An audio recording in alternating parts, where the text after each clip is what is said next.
What up, Mike? Toronto. VK on the beat. Check. I'm in Toronto where you wanna get the city love. I'm from Toronto where you wanna get the city love. I'm in Toronto like we wanna get the city love. My city love me back for my city love. I'm in Toronto where you wanna get the city love. I'm from Toronto where you wanna get the city love. I'm in Toronto Mike to get the city love. Welcome to episode 1437 of Toronto Mic'd, proudly brought to you by Great Lakes Brewery, a fiercely independent craft brewery who believes in supporting communities, good times, and brewing amazing beer. Order online for free local home delivery in the GTA. Palma Pasta. Enjoy the taste of fresh, homemade Italian pasta and entrees from Palma Pasta in Mississauga and Oakville. RecycleMyElectronics.ca. Committing to our planet's future means properly recycling our electronics of the past. The Advantaged Investor Podcast from Raymond James Canada. Valuable perspective for Canadian investors who want to remain knowledgeable, informed, and focused on long-term success. And Ridley Funeral Home. Pillars of the community since 1921. Today, making his Toronto Mike debut, is the host of Metro Morning on CBC Radio 1. It's David Common. How are you? Welcome to Toronto Mic'd, Mr. Common. Thank you very much. Glad to be here. You're anything but common, right? I'm anything but common. Yeah, that's an ironic name, like when a skinny guy is named Fats. You could go that way. Sure. Work with me there. Yeah. Okay, so I can't wait to find out more about your great career at the CBC. As you can see, I donned my 1976 CBC shirt. This is the shirt that was like distributed to TV Ontario, had like some alliance with CBC for covering the Montreal Olympics.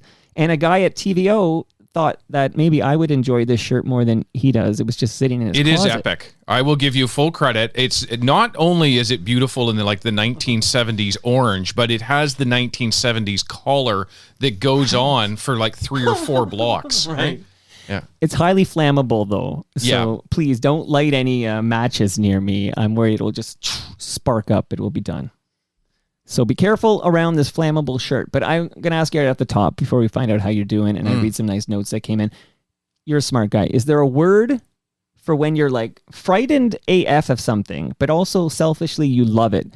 Because I'm referring to this February weather we've had in Toronto. I'm out there waiting for you. I had a Palma Pasta delivery, and it felt like, I don't know, May? It is weird, and it's like this yo-yo winter weather, right? Because we go on and off. It's going to be, as we record this, it's 8 degrees and wall-to-wall sun out there. Right.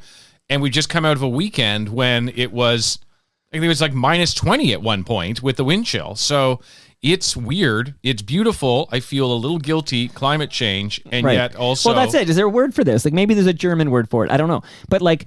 It's scary. It's Germans. Frightening. I think it's, yes, they have a word for everything. But I'm frightened by this idea of like, tomorrow it's going to be double digits temps. And it's not the first day we'll have double digits temps in this month. But so it's frightening. But at the same time, as a cyclist, like I kind of absolutely love it. Like I'm setting a February record, a personal best for kilometers I can bike in the city. And it's all thanks to Mother Nature. Yeah, it's just whether Mother Nature is thanking us for it. That's the question. But I'm glad you're getting out on your bike because absolutely, across this city, it's amazing to see just the number of people out in shorts, first of all, right? Oh, yeah. You always had those weirdos, though, who would like wear the shorts in minus 10. Okay, I don't think they're weirdos, and I'll tell you why. Why? Because you're one of them. No, I'm not. But I have a close friend who lives in Edmonton, and they get winter there. He does not own a pair of pants. I have seen him once. I've known him 20 years. I've seen him once in pants, and it was his wedding. And I think he had to go and buy them, and then he promptly got rid of them right after that. So he only wears shorts year-round. He's got legs like the size of tree trunks. Well, he's just showing off then, right? I always say, like if I had a six-pack, what did I watch? I watched the movie the other day, and this guy, the guy from... This Is Us, and his name is eluding me right now. But I was telling my wife, like, you could grate cheese on this guy's abs. Like, this is a six-pack. Just like you and me, yeah. And I think if I had that upper body, I would never wear a shirt. David, I would never wear a shirt if I had that upper body. Isn't there a story about, is it Alec Manoa? No, Well, he does not have a six-pack, He Alec. does, you know. no, he definitely doesn't. Who am I thinking of? Who put? No, I'm. You know what? I'm. Yeah, you know what? There was a guy on transposing my name. the Cavs. I think there was a guy in the Cavs who would Yeah. always take off his shirt just because, you know, he could. But Yeah.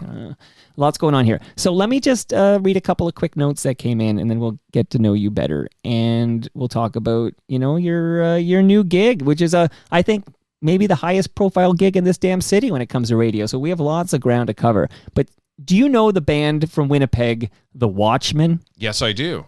How well do you know The Watchmen? Like, you know, we're similar vintage. I might have a few years on you, but you probably rocked out to The Watchmen in the 90s. Was this a big deal too? I don't think I was super exposed to them, but I'm absolutely familiar with them. Yeah. Okay, because you are a Winnipeg guy, right? But I was born in Winnipeg, absolutely. But I really, look, here's the deal. I'm listening. Where you're from in this country, Yeah. it all depends on where you are in this country. So course. here I am speaking to Toronto Mikes in Toronto. Right. I can tell you, I grew up here. I went to kindergarten here. I went straight through high Really? school, went through university, all in this city. kindergarten. Yeah, from an early age. However, Yeah. when I worked, as I did in Saskatchewan and Manitoba and New Brunswick and other places, Toronto's not super popular.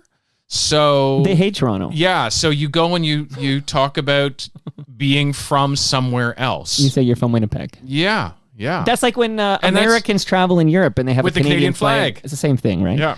You're like, it's more convenient for you to identify as a Winnipegger because Canadians like Winnipeggers. But why is it? What's the main reason? Is it a bit of a jealousy, or is it the sense that we think we're the center of the universe? But why does the rest of this country seem to dislike Toronto so? So to some degree, it is deserved, right? Like I can say that as somebody who has lived around this country, that Right. there are a lot of things that do seem to circle around Toronto. But at the same time, you know, a quarter of the population of the entire country is right in the GTA here. Right. You go southwestern Ontario, it's an even bigger chunk than that. It's huge. We decide federal elections, we decide provincial elections, lots of money flows through here, you know, Bay Street, all the big headquarters are here. And so you hate something, there's a good chance that its primary operations are here. Well, here, write this note down, David. This city of Toronto will not determine the next federal election. I just want you to take a note right there as my prediction. Okay. So we will You said- not. I'm saying all of the GTHA though. Oh, so you're throwing in a lot of Mississauga Yeah, and Brampton. you throw in some 905s there. And anyway, we'll see. We'll see. Shout out to the 905. So the reason I bring up the Watchmen, I'm a big Yeah. fan of the Watchmen, but the drummer for the Watchmen is a guy named Sammy Cohn. Mm-hmm. He just wants you to know, David, he's a big fan of your work. That is very kind. I think so too. And I now look to my right and I see Brian Linehan, Yeah. patron saint of Toronto Mike. And I realized this was a gift from the Watchmen. So the Watchmen actually gifted me this yeah, it does to say tell that. me that Brian Linehan would be proud of me. So shout out to Sammy Cohn, who's listening in at home. Very nice. Shut out, indeed. Lanrick Bennett Jr. So Sammy's an FOTM. That means friend of Toronto Mike. Mm-hmm. David, you're now an FOTM. So welcome to the fraternity. Yeah, I here. appreciate being welcome to the club. Lanrick Bennett Jr. is also an FOTM, the bicycle mayor of this city. And he just let me know that he chilled with you and the mayor last week. So this is the circle that Lanrick Bennett Jr. is rolling in, is hanging with. It's people like David Common and Olivia Chow. That's a pretty big deal. Yeah. Now, where was this? Were we treading water? We'd fallen off the ferry or something How like that? many times last week did you hang with Olivia Chow? How many different think days? there was an event with a bunch of developers, including people who do affordable housing, co-op housing, and University of Toronto, and they had me come in and ask some of the tougher questions of the mayor. So I think that's probably what they're talking about, because the mayor and I don't like go skipping down the beach together or anything like that. No, that's too cozy because you're a Yeah. journalist. Yeah, You can't get too cozy with these, political figures that you need to cover objectively. I like that you've got friends of your program here. I think that totally makes sense. I get a little agitated when people say we have friends of a program because, Well, I'm not a particularly if they're journalist. political Though. leaders. In my defense, you are a journalist. We're going to cover some of that ground in a moment. I am absolutely not a journalist, Okay. so I can have friends. What do you like to call yourself? Oh, good question. I am a mere shout out to Basement Dweller. I was going to call myself a basement dwelling podcaster, but that might not cover it all. But I'm definitely not a journalist. I don't hold myself to the same standards that I would hold, for example, FOTM David Ryder from the Toronto Yeah. Star, for example. Like, there's standards in journalism. CBC has a I don't know what you call it, a code of Journalistic ethics. standards and practice. No, sorry. Yeah, Journalistic standards and practices. I need that echo effect for that one, David. But I have no such. Mine is just be as honest as you can, and when you're unsure of something, don't be afraid to say you're unsure. Like, don't act like you know something when you're guessing. So I have my own personal standards, but absolutely not at the same. Yeah, that's a good rule for all of us. Yeah. Yeah. You know, a lot of people do that, right?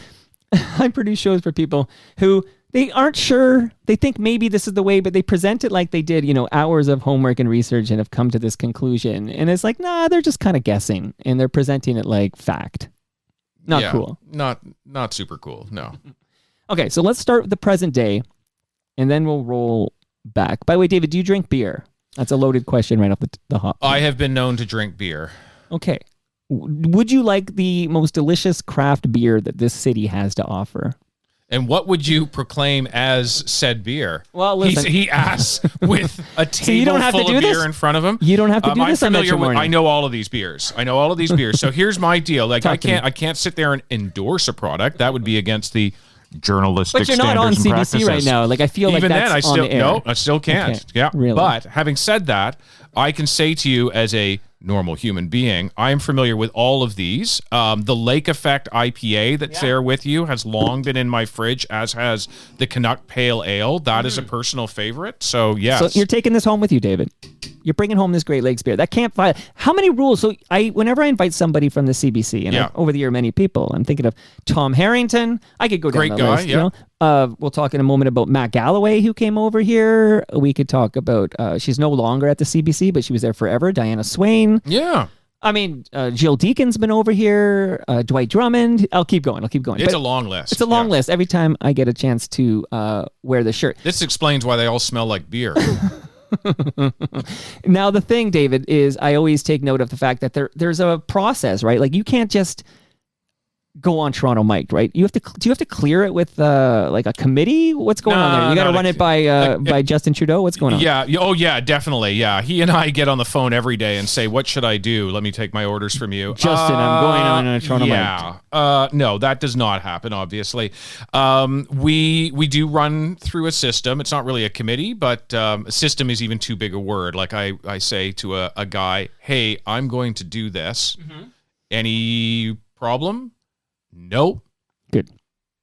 Good. Yeah. Because, when there's a problem, I need to know about it, David. By the way, we're live at live.torontomic.com, so we're going to get you to Metro Morning, and then we're going to go backwards. But I do see that a wonderful FOTM, Jesse Hirsch, even though when he writes me love letters, he has ChatGPT write these love letters to me. But that's between Jesse and I. We'll work that out on our own. But he says, I definitely want to hear more about the role of objectivity, or more importantly, how it can still exist. So, you kind of touched on it with the beer. Like, you can't go on Metro Morning and say the greatest craft beer in this city is Great Lakes beer, even if you personally believe that to be true. Like, you can't, but you could state it as, in my humble opinion. Like, that's the preface you could use, right? Well, look, I can tell you about things that are in my own life. Absolutely. What we would never want to do is create a perception of a conflict of interest. I can't now go, what if, like, I'm not going to use GLB, Great Lakes Brewery, as an example, but what if you're talking about, ABC Beef Company, and you give me a side of beef, and I'm like, oh, this is fantastic, delicious beef, and then ABC goes and,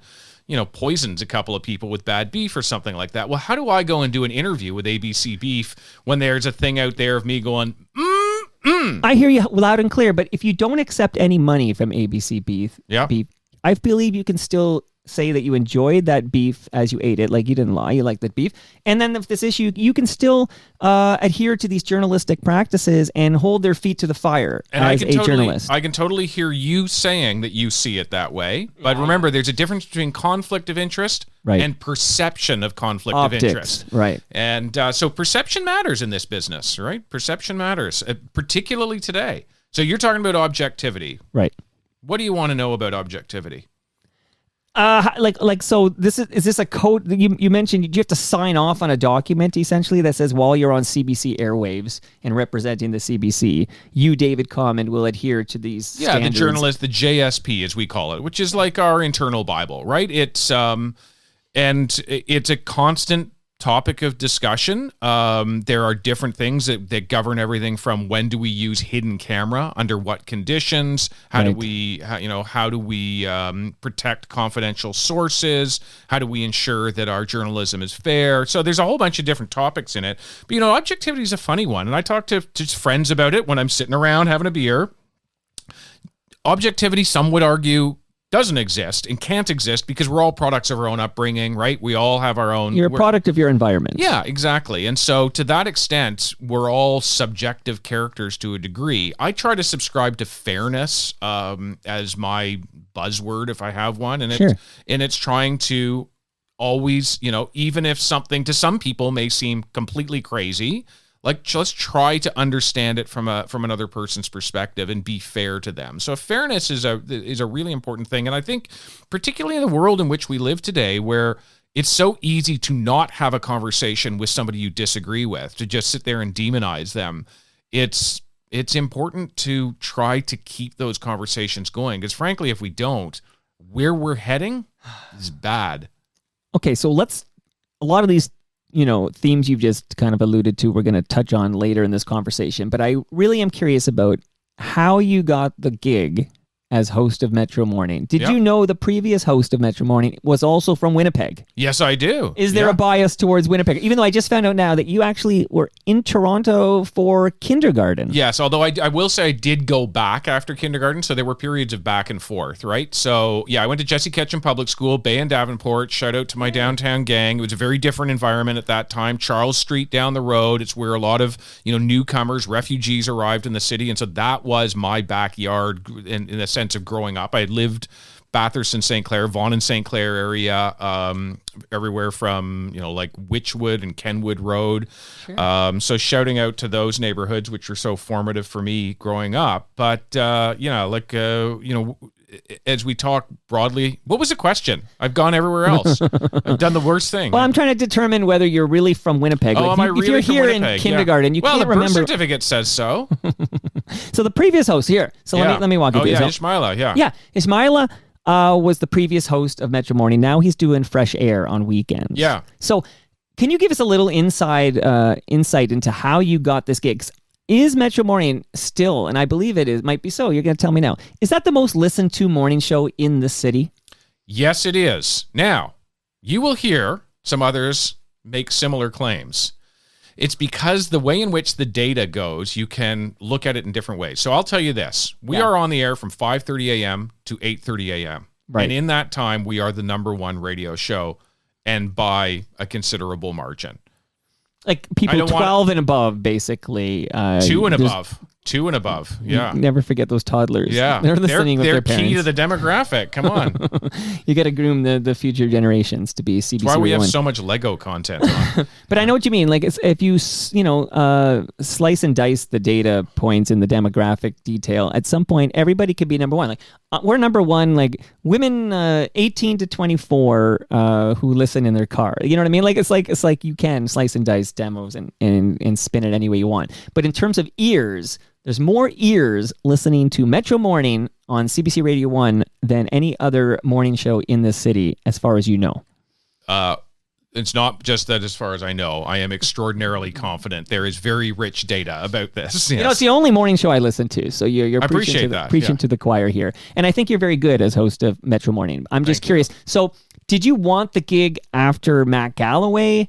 And then, I'm curious, when did you... Like, what's the trajectory? Yeah, here? like if you can walk me through it, because, Matt was there a long time. Yep. Beloved. 10 years, Andy Barry was basically. beloved, and then Matt Galloway was beloved. And as great as Ismaili Alfa was, my opinion, I think it was a bit of a misfit. Like, I never felt like he fit in, particularly with the journalistic side. I think he's much better on Fresh Air. I know he changed for his family purposes, etc. But that does open the door for you to take the seat. So can you walk us through the nuts and bolts of how does David Common get that prestigious role on Toronto radio? It's probably the best gig in the city when it comes to radio. Yeah, and I know you didn't want to go back too far into the distance, but unfortunately it sort of starts a while ago. So I worked outside of the country for a little less than a decade, and when I came back into Canada, I was the host of World Report, which is the newscast that goes into Metro Morning and all the radio morning shows right across the country. Top 10 minutes of the hour, every hour. Right. And that meant that I was in studio with then Matt as the host of Metro Morning for, once or twice. And we would talk about the day's news. And so that was kind of my first connection into the program. But I spent almost my entire career outside of a studio. I was, I like to play outside. Sure. And so that was what my job was when Matt left the program. I was host of Marketplace, which is our consumer affairs investigative show, as well as a correspondent who would travel around this country and sometimes around the world doing you name it. And so, and that was kind of my thing. But this opportunity came up. There was a discussion. We have CBC has because it is a bureaucracy. There's a process, and went through that process. And I'll tell you where I was. I was on a ship, a Canadian Navy ship, in the South China Sea, about to transit the Taiwan Strait, to be followed by the Chinese Navy at very close quarters, and the satellite phone rang. Wow. Hey, David. What the hell are you doing there? Yeah. Yeah, I was just on vacation. It's yeah. David, what's up? Yeah. So that's how it all went down. Wow. Okay. Is it like an audition process, or did they literally? I guess you had already they're done familiar so many with weeks with my work. And right? how's it going so far? So how long have you been the permanent host of Metro Morning now? Okay, so we're talking here close to the end of February, and it's been a little more than 4 months. So it's still pretty early days. Yeah. How's it going? I think it's going pretty well. We're again, if I go back to the data, I'm going to sound very corporate here, but if I go back to the data, the data is telling us that that a bunch of the changes that we've made, and there's not a huge number of them, but a bunch of the changes that we've made are resonating with the audience. People are listening for longer. More people are listening. So that's really encouraging to see, and we hear from people too. Anecdotal matters. Absolutely. So 4 months into this thing, so are you used? What time does your alarm go off in the morning? I'm sure that's the most frequently asked question. It is the most frequently asked question. Okay, so here's my deal. Yeah. We are on the air at 5:30 a.m. I wake up at 4:30 a.m. That's pretty good. Yeah. I feel like that's good. That is really. Do you live next door to the studio? Yeah, I wish I did. There was a time where I remember backfilling filling in for Matt one time, right? And my alarm went off. My alarm did not go off. Ooh. I basically just didn't turn it on. And 4:17 a.m. I woke up. My wife woke me up and said, "Aren't you doing Metro Morning today?" And I got to the studio very quickly and at the very last second. But no, I wake up now 4:30 on the air an hour later. I do a bunch of work at night so that I can stay asleep longer. I argue that 4:30 a.m. is the morning. You're on the border now. Now I think you're getting close. But what time is night for you? Are you shutting it down by 9 a.m.? Okay. 9-ish. 9 p.m. Yeah, shutting things down around then. Yeah. So some nights it's later. There are nights where I go out with friends or I've got a thing going on, and then it's more like 11:30. But when the Leafs are in the playoffs or whatever, right? You probably want us. That'll do it. That'll do it, right? That'll do it. Yeah. Are you a sports fan? I absolutely, and you've hit the time when I get most into sports is when we hit playoffs. Right. But I'm not. It wasn't sort of a big part of my life growing up. But I see you got your Leafs paraphernalia here. That's my boy Wendell. He's all Is that heart. Wendell Clark? That's there? Wendell Yeah. Clark. Yeah. Yeah, absolutely. I can't with the glare of some of the lights. I can't see his face, but I see the Captain C there on his jersey. So yeah, that's back when Doug Gilmour was the assistant captain. Sorry, I've always called it my whole life. I've been calling it assistant captain. It's not assistant captain. As Hebsy would tell me, it's associate captain or something like that. It's not assistant. Didn't you always think the A was assistant growing up? I did think it was assistant. It's not. You're Apparently, it's associate. I'm associate. I think is the word. The A or alternate. You're one of those. Alternate captain. One of those. No, that's got to be it. I think it's alternate. Okay, not associate. Yeah. That's a whole different title. But not assistant. And all my I have a Gilmore jersey A on it when Wendell was wearing the C, and I always call it's alternate. Yeah, I've been corrected on the live stream by. Thank you, Oakville Mike, for seeing there's a lot of mics out there. Hey, Canada Kev works for CBC. Okay. He says at one point they did try to add advertisements to CBC Radio One, like commercials would air, and he says This is his words. He says, "It was a disaster, listener revolt, and that was quickly undone." Yeah, it was. I think that was on. So there's 2 radio things. This was on Radio 2. I think the commercials got We've on. never had commercials on Radio I don't 1, think as far as so. you know. I don't think so. No. Okay. But yeah, I remember it did not go down well. Not well, no, absolutely not. Now you've now touched on a few different things you did throughout your career before you got to Metro Morning. We now learned on a typical day you're going to shut it down at 9 o'clock. You're going to wake up at 4:30. I actually think to be on the air at 5:30, waking up at 4:30 is pretty sweet. Like, I've heard stories from people who have to be on the air at like 5:30, and they're getting up at like they're getting 3 up. o'clock or something. And so for some people, they have to do that. Now, like I work, there's a studio director I work with who's great. She wakes up much earlier than I do, and she will wake me up if there's stuff that Can you needs name to her? be addressed. Susan McReynolds. There you go. Shout out to Susan, who keeps all things, keeps the train on the tracks, and then some. Look, 4:30 a.m. is a tricky one, but I am one of those, and I'm lucky this way. When my eyes open, I'm on. You're ready to go. Yeah. Did you grab yourself a quick no coffee? I don't drink coffee. No. Okay. Yeah. Did you have yourself a quick shower? Is that No. Anything you can do to save time in the morning, you use that to save time in the morning. Lay the clothes out at night, pack some food for the next morning. Right. You do that all at night. So what time are you entering the studio? Like, I feel like I'm going to sing some Rush here. And the words of the words of the 5 to prophet 5. forbidden in the studio. So 5 to 5, you're in there. Okay. And then it's all. And again, there are shows. I will tell you, there's an FOTM named Stu Jeffries. Do you know Stu Jeffries? Yes. Okay. Yeah. So Stu is the morning show host on Boom 97.3. do a very good product at Boom. Sure. Yeah. But it is really like literally he's boarding his own, he's opping his own board. Is that how you say it? So he's working his own board. He's got no one else in the room with him. He's the only guy in that room. There's no other human being in the studio. He's queuing everything up. He's literally doing everything. How many people are involved with Metro Morning on CBC Radio 1? There's approximately. There's me and then 2 others. That's it? In the morning. I had In the visioned morning. like a team of like 17 people. Oh, that'd be great. Now there are people who come in a little later in the day to line things up. I mean, the one thing is we have a different kind of format, somewhat a unique format, and that requires quite a bit of work just for guests. And if you're gonna have the deputy premier or somebody on, you want to have some notes. You do your homework. Yeah. Right. Who are we talking to here today? Okay. Interesting comment again from Jesse Hirsch. I'll give him one more here, which is that he says, does Metro Morning still have a website? He says, it seems like the Metro Morning website redirects to the audio feed. Do you know anything about the Metro Morning website?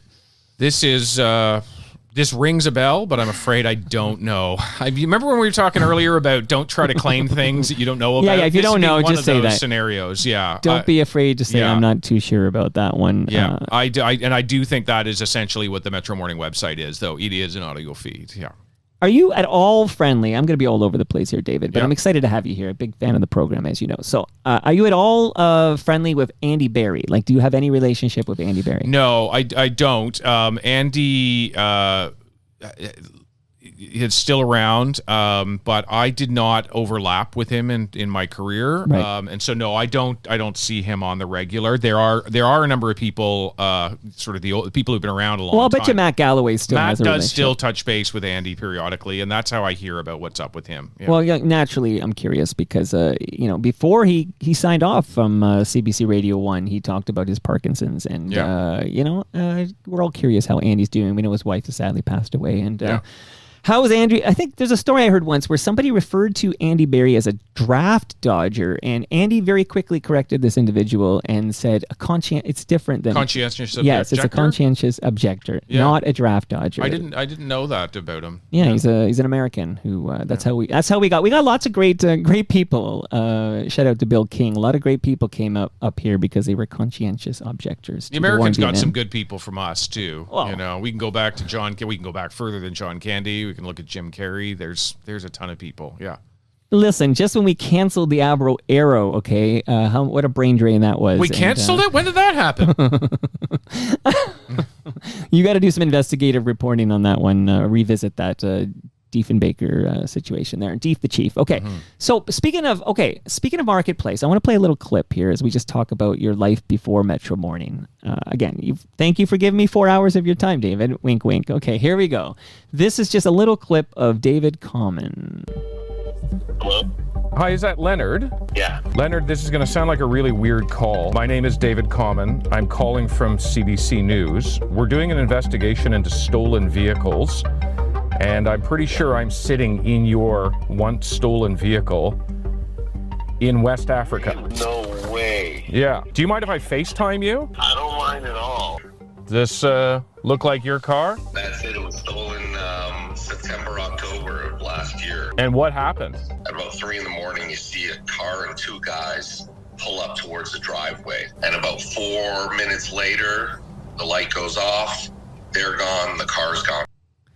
All right, tell me about this. I mean, I was reading into this, but you were in Ghana for that. In Ghana for that, yeah. So we went and did that at the end of last summer, early fall. And look, we knew that auto theft had been taking off, particularly in the GTHA, that it was groups primarily out of Montreal who were coming in, stealing vehicles. It's evolved a little bit since then, but huge. $1.2 billion in cars stolen last year, and this is feeding a lot of crime in this city. So we knew that a lot of them were being exported, and we also knew that we as journalists could do something the cops could not. And that is go to the other countries and actually find them. Right. There are a number of countries that would be, not that we don't go to unsafe places. We certainly do and have. But Ghana is a country that is easier to operate in. We knew that stolen vehicles were ending up there. And we knew that there was a sort of a law enforcement agency that might play ball with us if we were to show up. And so we did show up, and that's... we did it on relatively a shoestring budget, considering an international assignment. Went there, and that was the morning after we landed. I mean, I think that's hour 8 in Ghana or something like that, and we found there 40 cars, and you just start running the VINs on them, and it's stolen from North York, stolen from Ottawa, stolen from Toronto, stolen from Etobicoke. Click, click, click, click, click, click. And some of them still had license plates. Almost all of them still had the registration documents. Some had lease documents. The last time I got my oil change, here's the name. And so Len, who you heard there, who we woke up at 7 in the morning, before I FaceTimed him, he had to put a shirt on. That's a little inside knowledge for you. Could you grade cheese on his abs? Nothing against Len. No but, comment. Probably, he looked like a trim guy, but that might be a little too much. Yeah. So it was really quite something. It really quite something seeing where all of these vehicles end up and how quickly. Just understanding the other end of that equation. And again, for what program was that for? Marketplace? It actually wasn't, although it sounds very much like a Marketplace story. It was for the National. I had done stories on auto theft for Marketplace before, showing just how easy it is to hijack a vehicle, using these relay attacks or the CAN bus attacks, the various ways in which thieves today are stealing these vehicles. Have you ever had a car stolen? I've never have. No, my neighbor did. Yeah, and relatively recently. Yeah. And this is why, pardon my French, you can't say this maybe you can say it on CBC Radio 1 in 2024, but I always drove shit boxes and nobody ever wants to steal them. I drove here today in a 15-year-old Toyota, and it runs fine. Yeah. I had my 99 Mazda Protege until 2020, June 2020, and I still ran fine. I only got rid of it. I just didn't want to. Now, what you're not saying is there were horses pulling it for the last 5 years, right?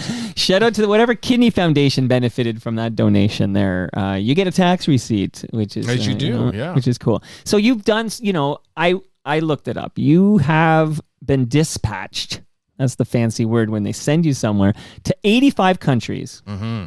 You've been to every province and territory in this fine country. It's great to do that. That's like the joy that being throughout this country is amazing.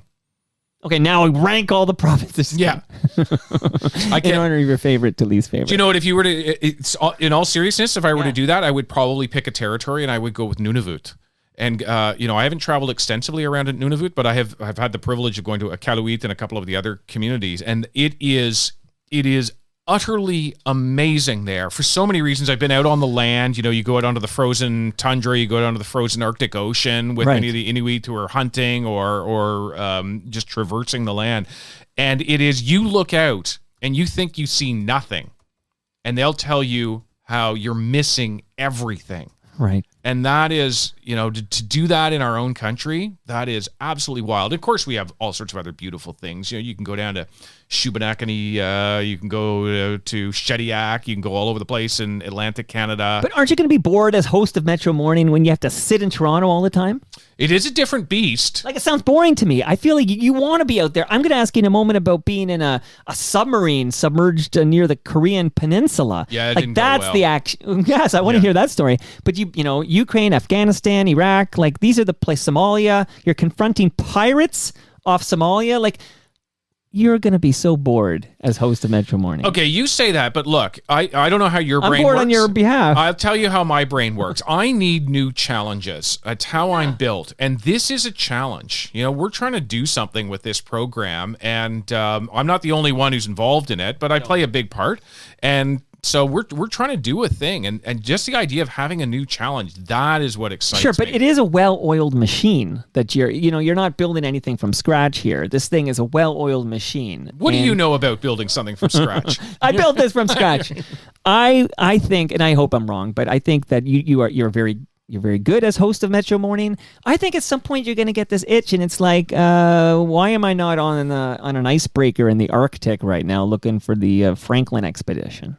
I don't know. I mean, and I have done all of these things, and there's absolutely a joy and an amazement and an adrenaline rush off of all of these things. Sure. But I'm not kidding you when I say we look for different chapters. Like, I've had New different challenge. chapters. I've gone through different chapters and new challenges in my life, and I need them. And this just absolutely made sense in this moment. And is it going to be my last job in this business? Maybe not. I don't know. I'm 4 months into it. It'd be hard to kind of guess where I'm going to be 5 or 10 years from now. No, I totally get what you're saying about this is a new challenge. So you've done these exciting things. You're hosting the most listened to radio broadcast morning show in this city. So this, as challenges go, this is sort of like when Strombo took the Hockey Night in Canada hosting gig. He told me, yeah, that's the gig. There's nothing bigger in this country than hosting Hockey Night in Canada if you want to be like a sports host, etc. So you're now in the big chair at Metro Morning. But can you go back and maybe some greatest hits here? Like, tell me a little bit about that comment you made about being submerged in that submarine near the Korean Peninsula. Let's hit some of these hot spots here before I find out what the hell you were doing interviewing Elmo. Do you know Elmo? It's like when I interviewed Ed the Sock. Like, that'd be amazing. interviewing Ed the Sock. I interviewed the he'll original. do it with you tomorrow if you like. Should I have him call into Metro Morning? Yeah. Elmo was I did the original Elmo. It's not Kevin Clash. Yeah, that's right. Oh, yeah, he's a very famous. Little controversy. There's a little controversy there, of course. Yeah. But Kevin Clash was the original. Yeah, and so I interviewed him, and I had no idea who he was or what he looked like when I first interviewed him. But it was for the 40th anniversary of Sesame Street. I'd have to go back and probably a late 60s thing. So I would say it's probably 50. 40, maybe it was 50. Only knows I'm turning 50, and Sesame Street's older than me, so I'm guessing Sesame Street. Happy soon-to-be birthday, first of all. Well, I'll get back to that because I'm going to invite you to my party. All right. Okay. So happy soon-to-be birthday, and we'll look ahead to the party. So the submarine. Look, submarine. Canada did not have submarines for a period of time in its military, and the federal government at the time decided to buy some used submarines that the Brits weren't using anymore. Problem is they weren't so great, and so they smell like cigarettes. Yeah. Well, one of them, and quite tragically, caught on fire when it was coming back to Canada, and a Canadian sailor died in that. Another one was quite badly injured. Because fire on any kind of ship or boat is very, very serious, particularly one that is submerged. Yeah. It came back to Canada. You can't open a window. All sorts of repairs being done to it, and they spent a lot of money, and they ended up sending this one sub called HMCS Chicoutimi down to the Asia Pacific region to help part of a multinational effort with a bunch of Canada's friends watch what's happening in an area that China is getting more powerful, and also the North Koreans are patrolling with their own kinds of submarines and just trying. It's an amazing number of things that happen under the water that are sort of unseen to all of us. And so I went with that sub, and there are things on it that I can't talk to you about, but like, is that because you signed an NDA of sorts? You could say that kind of thing. That we don't want people who are adversaries of Canada to know about the things that our subs can and cannot do, for instance. So Right. there mostly I just was never exposed to those things. They'd hide them from me, right? Sure. But there are a couple of things that we couldn't disclose. We couldn't tell you where the sub was at any one point in time for obvious reasons. Right. The challenge with it was the air conditioning broke. And it got real hot real fast. Now, they gave me the best place on the submarine that you could sleep outside of the captain's bunk, which was right next to the torpedoes. Now, whatever it is they put in the torpedoes makes them naturally cool. Oh, interesting. And you can basically, and not to go over the top here, but you can straddle a torpedo, and that's how you cool your body down because the coolness from whatever fuels a torpedo. Dr. Strangelove there. Something going on there. I don't know what it is, but it was a comfortable place to try to sleep when I was on there, and the air conditioner. Well, what temps are we talking about? I'm curious. Only because I took my daughter swimming at a pool in South Etobicoke called Gus Ryder Pool. yeah. Okay, Yep. So I'm sitting there. I had to disrobe. Okay, I might not be Now, able Gus to. Ryder's known as a hot pool in the I felt city. ill. Okay, admittedly, after I had to, like, literally, I was as naked as you can get without being arrested in that place. Mm-hmm. It felt to me like it was 45 degrees sitting to watch your kids swim in that pool. What kind of temps are we talking about? So in this, on the sub, I think we were 30, 35, somewhere in there. It's been a few years, so I've forgotten. But like look, that's sustained. The thing is with you in the pool, you could leave the pool, and Gus Ryder is. It is known as a hot pool in this city. It runs hot. It always has. It's wild. It's wild how hot it is there. But I can't leave the pool because the 7-year-old likes every 5 minutes looks up to see if I'm watching her swim, and then I get and you're the just trying to wave. maintain I can't consciousness. just go outside. Yeah. So, okay. So greatest hits here. But There's I also a sauna in that pool. At Gus Ryder. They have a dry sauna in there. So maybe it's just you swam running. at Gus Ryder. I've been to Gus Ryder. I was just there, in fact, the other day. But Really? and they have a gym there as well. They have a But little health what? club. No, you don't have to get too specific. But what neighborhood do you call home these days, Dave? I live in the south end of Etobicoke. So I you didn't and know are in that. we're all in the same. I had no idea. Zone so here, when we're yeah. finished recording, I'm going to corner you and find out where you are, David. You don't have to give me the address because you don't want some guy in this flammable shirt Oh, I'd tell hiding in anybody bushes. else on the street where I live, but not you. Yeah, You don't want me hanging out with my what's going on because with of David your like Coleman. butterfly wing collared shirt that you've got there. Well, it's your insurance company finds out I'm hanging around with this shirt on. They're not going to insure you for fire. Yeah, that's It's fair. dangerous. Yeah, Okay. yeah. So that's fascinating that you were in that submarine near the Korean peninsula. But what is the story? You were on the icebreaker in the Arctic searching for the ill-fated Franklin expedition. Yes. What was that like? That is amazing, and again, for the same sort of reasons that you're going through these waters that are, the Northwest Passage. You hear people talk about it, but Only Stan Rogers. Yeah, that's right. Okay, you hear singer? singers sing about it, and you hear people talk about it.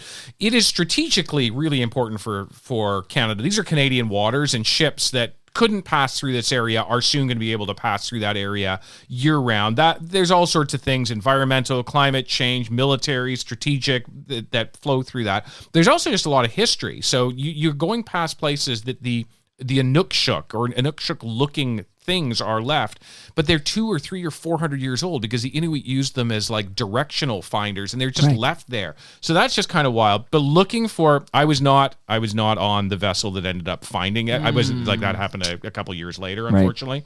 But it's pretty wild. They're using side scanning sonar, and they tow it behind a fast boat, essentially looking at the surface of just what's down there. It's all pretty shallow too, so it's wild. I did talk to the underwater archaeology folks from Parks Canada who did find it, and some of them, like, this has been their career. That's what they've done, and so they were going by, and it was the last pass of the day, and something comes up, and they looked at the profile of it, and they knew before they dove, they knew right away, this is it. That would be, that's the joy of being with people who are having these amazing moments and being side by side with them as they're experiencing this. Amazing. Okay, now, because I'm digging these stories here, I know we agreed on an hour. I might steal a few more minutes. You can always storm out, but then the headline I'm going to write is David Common storms out of his Toronto Mike debut. You were watching our Navy, Canada's Navy, confront pirates off of Somalia. Mm-hmm. I need a little bit of that one. That's wild. So there's a bit of this that's still going on today. We're seeing a lot more of the Houthi rebels who are shooting missiles at ships, and that is an ongoing issue as we talk to each other. But the high seas are, the next thing you order on Amazon, it's on a ship right now, and so it's what happens on the seas is really, really important. Even if we don't see it and we don't think it's part of our lives, it's really part of our lives. And so what's happening then with piracy is. Somalia, very poor country. Particularly at the time that I was there was an awful lot of conflict, which meant an awful lot of guns and not a lot of opportunity, and gangs that were running and looking for ways to make money. And one way they were making money was hijacking ships, these cargo ships that were going through, and they would, often attack it at night. And they basically get a speedboat that matches the speed of one of these big giant cargo vessels and run up a ladder to try to go inside and take the ship, take the ship hostage, and negotiate millions of dollars to get the ship back. And so the navies of the Western world got together and said, this is screwing up our economies. We can't have this. And so they sent us down there, and a lot of it is flying the ship's helicopter, and that just causes the attack to break. Right, like the moment they see a helicopter that's got a gun on it, the pirates run away.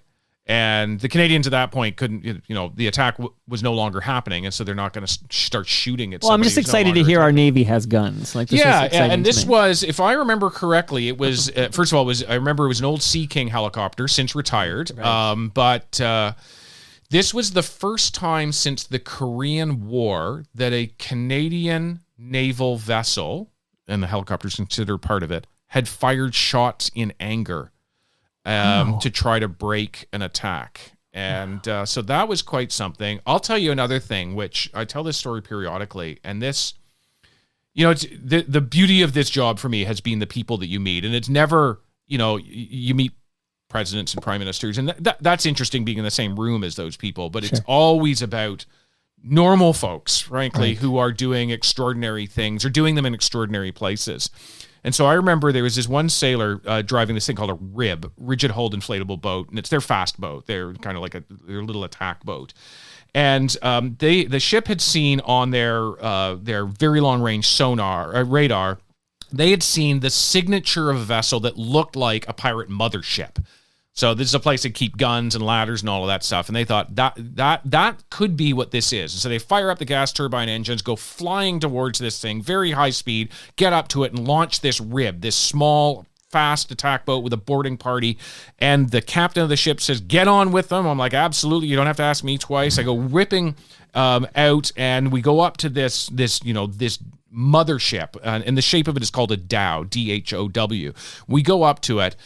And it becomes clear right away, this is not a pirate ship. Oh. It's migrants trying to make a better life. But here is where things get fascinating and potentially terrifying. Because there is maybe 80 or 90 guys on top of this ship. And they're 4 days into their voyage. One guy who speaks English. We have a back and forth. And it's tense in the beginning. Their guns are out and things like that. And they just want to make sense of what's happening. And at the end of the conversation, these guys have to continue with a little putt-putt motor, essentially, to wherever they're trying to get to, all to get a better life. And the one guy who speaks English says, hey, do you have any water? Well, they had a box of water in this RIB that we were in. And so the guy who's in charge pulls one bottle out. Well, you think about it. Yeah. 80 or 90 people, all of whom are thirsty. What happens? They all lean to one side. And what's going to happen to that boat? Yeah, it is about to tip over, and it is it's going down in milliseconds. Everything slows down in my mind at this point. Right. It's starting to tip, and this kid who's driving this little Canadian Navy boat, 19, maybe 20, he has the wherewithal to fire the throttle on his boat and rams the other boat just enough that he stops it from tipping. Now, here's where things get all the more terrifying in terms of what it could have been. He probably saved the lives of those 90 guys who were up top. Right. What we didn't know is there were 140 women and kids below deck. Wow. And they would have been done for if he hadn't had the wherewithal, the training, the smarts, the reaction to do what he did and just enough. He hit the sweet spot and saved 200 plus lives. David, listen to yourself. What a story. You were there because, CBC dispatched one of their finest journalists to be there. And you're going to be so freaking bored at Metro Morning. Okay? I don't know about that because I'm not bored yet. So, well, 4 months in, see. and I'm just warning you that it's, you're going to be like, so. at some point I was okay. So, and again, I'm happy for you, and it's quite the great gig you got there. But I now need to just quickly get your origin story because I know you went to school here, but then I see that you went in Stockholm. You studied international security issues at a university, I guess it's called Stockholm University in Sweden. So maybe, can you give me an understanding of when did you realize you wanted to be a journalist? And then what's your first gig in news media in this country? Okay, do you know where Jarvis Collegiate is? Of course I do. Yeah, okay. My son's name is actually Jarvis. Really? Okay. Yeah. I love it. That's a fun fact. But I know Jarvis Collegiate. I got a neighbor who teaches there, actually. Oh, okay, fantastic. Okay, so I went to Jarvis for high school, and the air ambulance used to land at on our football field because Wellesley Hospital was across the street at the time. They had the burn unit, and I, would interact with them, with the air ambulance folks, and so it was like, you know what, I could become a flight nurse. That was my thinking out of high school. And then we had really good speakers who would come to Jarvis and, had different people come, premiers and prime ministers and business leaders and what have you. And they'd just tell us about their lives. And this guy came, broadcaster, and told us about what his life was. And it was end of grade 13. That's my vintage. And we called it OAC though. Oh wait, yes. So okay. So I know it's funny because my mom went to grade 13, and okay. we call it OAC, which yeah. but it's still a fifth year of high school. I did it too. The extra year of high school. Sure. So this broadcaster came, and it was like a light bulb moment. Who is this broadcaster? I don't know if you know him, Peter Mansbridge. Didn't he Set you up report for on that one? Airports and he would Churchill?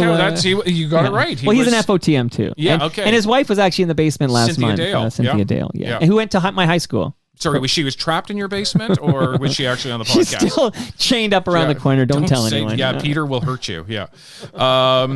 Peter came, and he ended up writing me a letter of reference. Peter Mansbridge. And so then I ended up going, there were a whole bunch of layoffs in journalism at the time, and I thought maybe is journalism the thing that I should go and do in school, and I didn't. I ended up going to York and Seneca at the same time.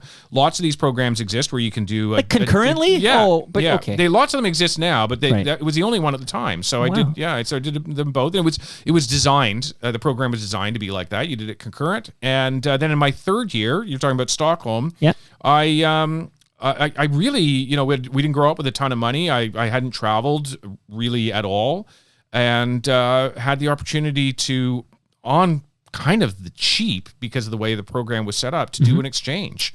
And so went off to Stockholm, and it was absolutely amazing. And so you asked where I got my start from Stockholm. I cold called CBC's London bureau in the UK and said, can I come and work for you for free?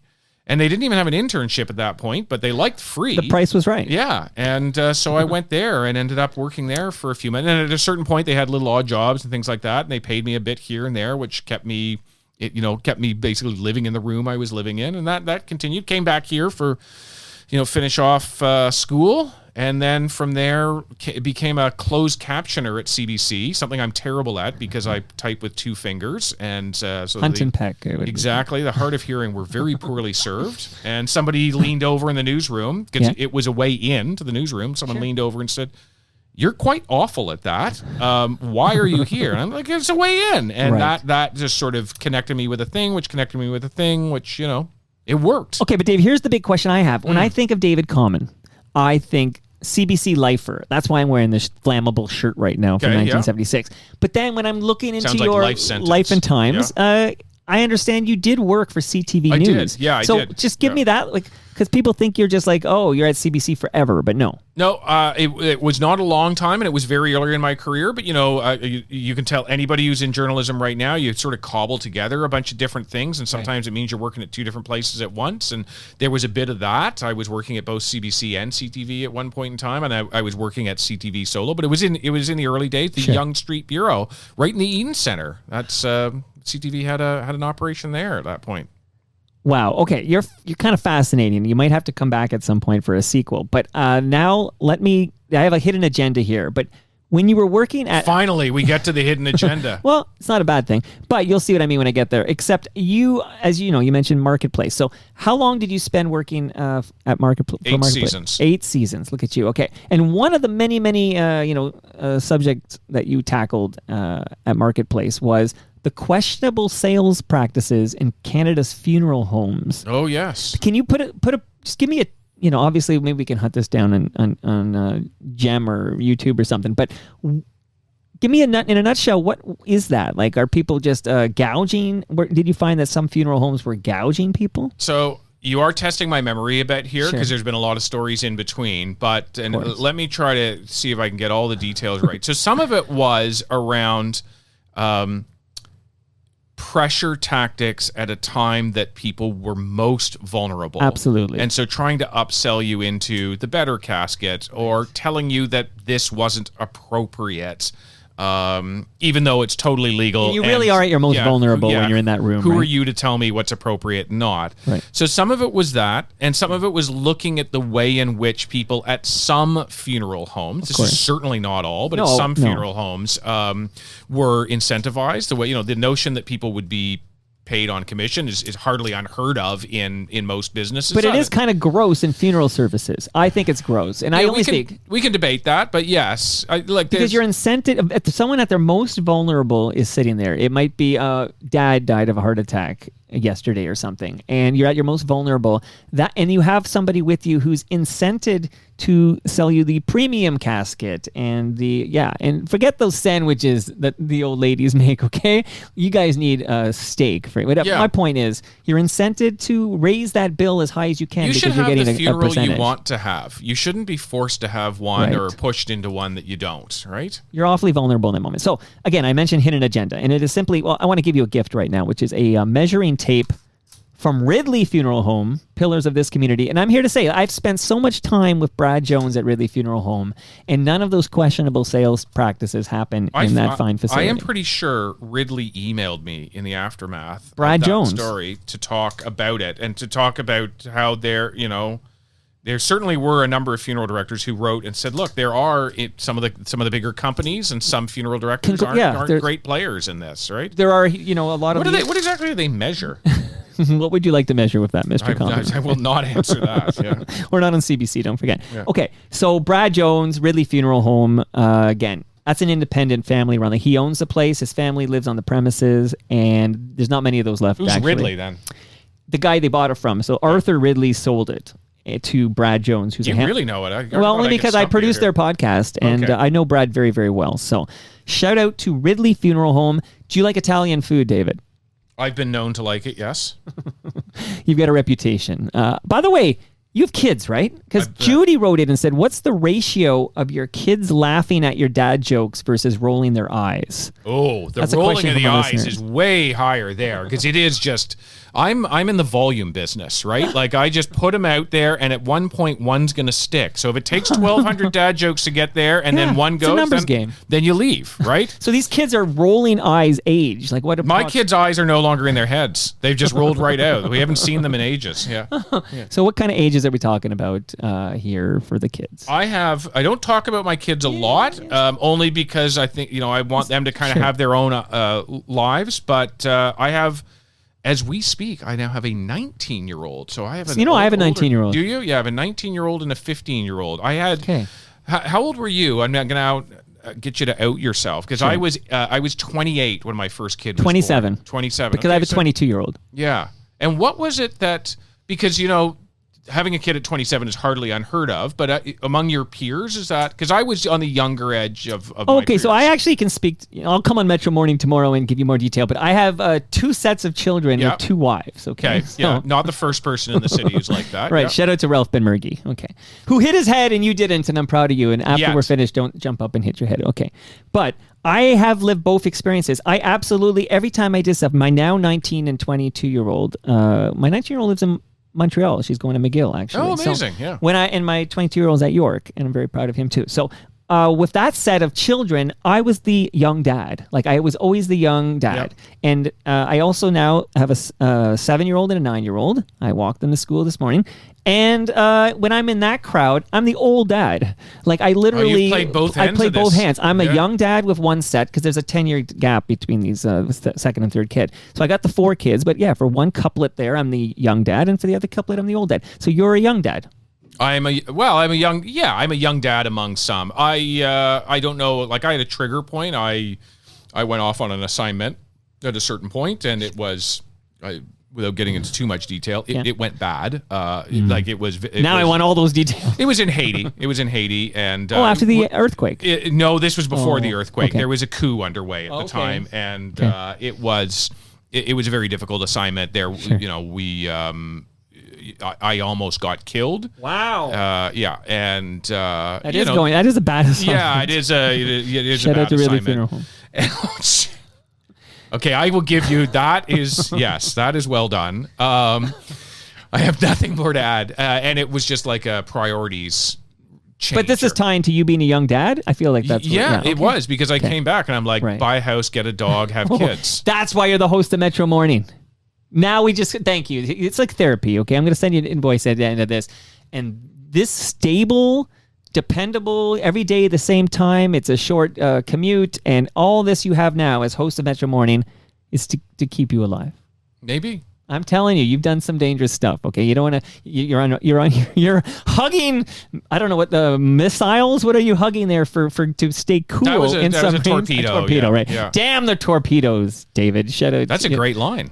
Tom Petty gave me that line. Yeah. The late great. Okay, so again, I am sensitive to your valuable time. You've been wonderful, and it's been great meeting you. I just have a couple of. So I want to say can't believe the how reason much I beer brought you've up been drinking this whole time. the reason I brought up the Italian food, you're like, Oh, yeah. why the hell you asked me about my kids? So yes, these kids, your whole family is going to be full of delicious Italian food, and you'll probably still have some leftovers because you're leaving here with a large lasagna. It's in my freezer right now. It literally arrived from Palma Pasta about 20 minutes before you arrived. PalmaPasta.com is where you go. It's delicious, authentic Italian food, and they were happy to feed the Common family.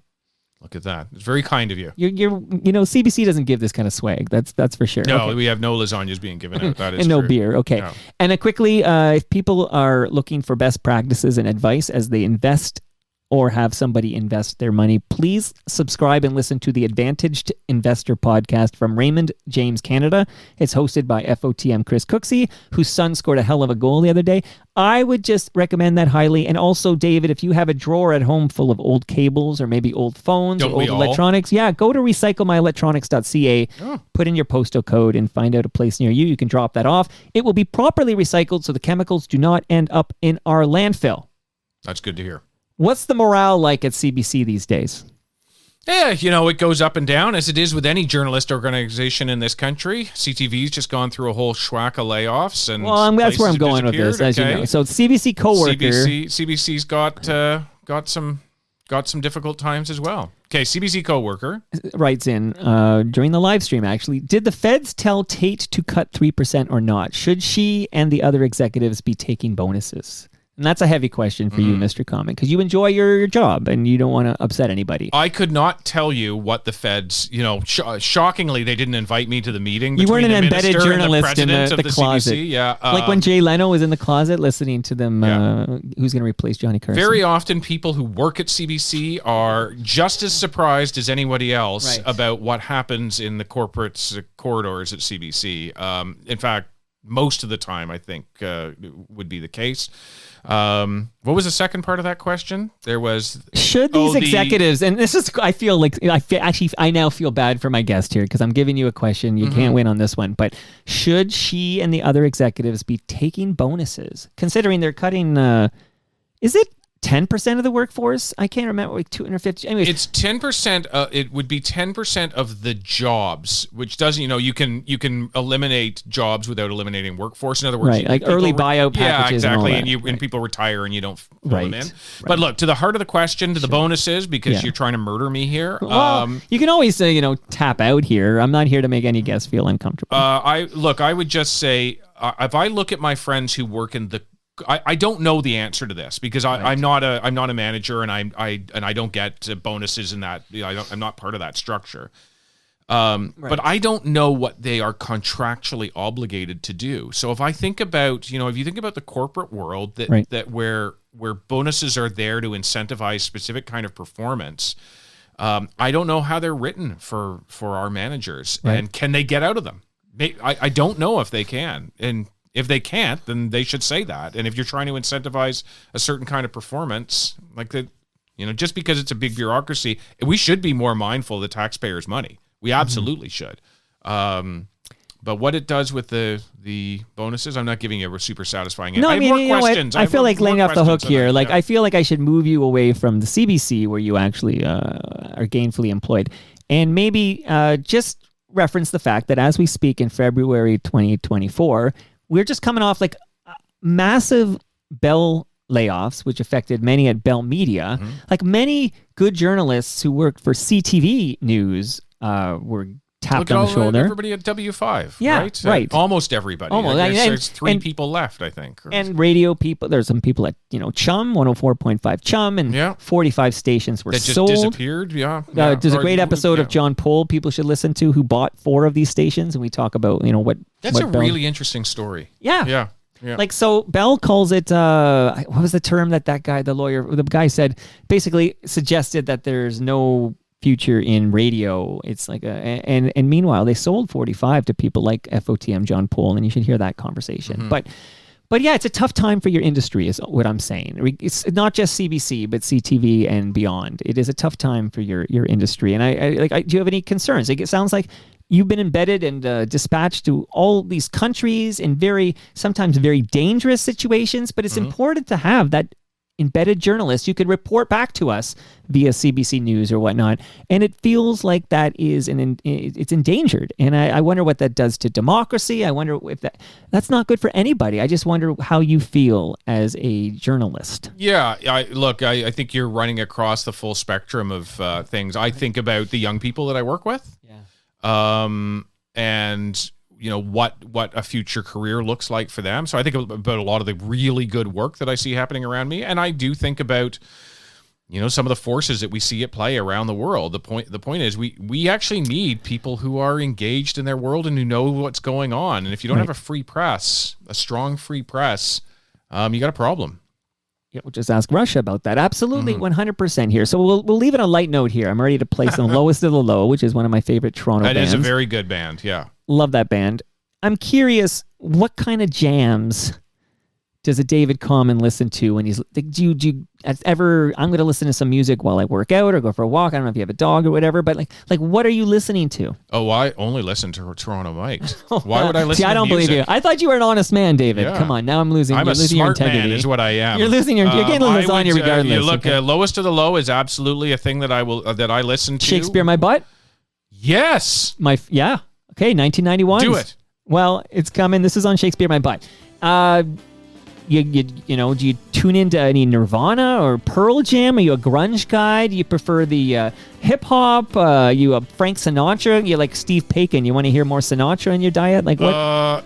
Does Paikin really listen to Sinatra? I've done a whole episode of Paikin in which he basically only listened to Sinatra, I think. So no, Sinatra is not. I can tell you things that are not on my playlist, and that would be one of them. Lowest of the Low is definitely there. If we're talking about the same sort of vintage, Weaker Thans, Broken Social Scene. I hate Winnipeg. Yes. That's like your theme song. That is my... Yeah, exactly. Broken Social Scene. Okay. So you love that like early 2000s kind of... Yeah, they do. And a good thing. And don't get me wrong. Like I will. I'm not only listening to CBC. I put on my Q107 and pull up a lot of stuff and got my Edge on. There's put on your Def Leppard. Yeah. I can see that. Your Guns and fucking Roses, David. Is that what I hear? That's what you're saying. That's what you're saying. Yeah. All right. Seriously, I didn't know it was such a short commute for you. I for some reason I had you coming from like the beaches or something like that. But amazing. I'm gonna find out later where you live, and I'm gonna hide in those bushes. Is that okay? Yeah, by all means. I will be sure to light them on fire. No, in all seriousness, love the convo. I feel like there's... At some point, I got to get you back for a sequel. Now that CBC's already blessed your appearance, although they haven't heard this yet, you can come back at some point and tell me more stories from this, like just stuff you've reported on over the years. You could probably do a whole hour telling me these stories. It's fascinating. So thanks for your time today and for dropping by, man. Thank you. I hope I still get my bonus. Like the lasagna? Yeah. Or the CBC. Do they give you fresh craft beer over there? Thank you, Great Lakes. And that brings us to the end of our 1,437th show. You can follow me on Twitter and Blue Sky. I'm at Toronto Mike. David's on the app formerly known as Twitter. He's at David Common. You can follow him there. I'm going to tag him on this when I drop it in about 10 minutes. Much love to all who made this possible. That's Great Lakes Brewery. We just dropped... it's dropping tomorrow morning. Episode 2 of Between Two Fermenters. That drops tomorrow morning. Much love to Palma Pasta, who got the lasagna here in time for David to bring home. RecycleMyElectronics.ca, Raymond James Canada, and of course Ridley Funeral Home at 14th and Lakeshore. See you all tomorrow. We're speaking of CTV News. Scott Laurie was at CTV News, and he wants to talk about something. It's a very, very interesting story. He's no longer at CTV News. We're going to discuss this. There's going to be a lot of real talk. Tomorrow morning, Scott Laurie makes his debut. See you all then. Yes, I do.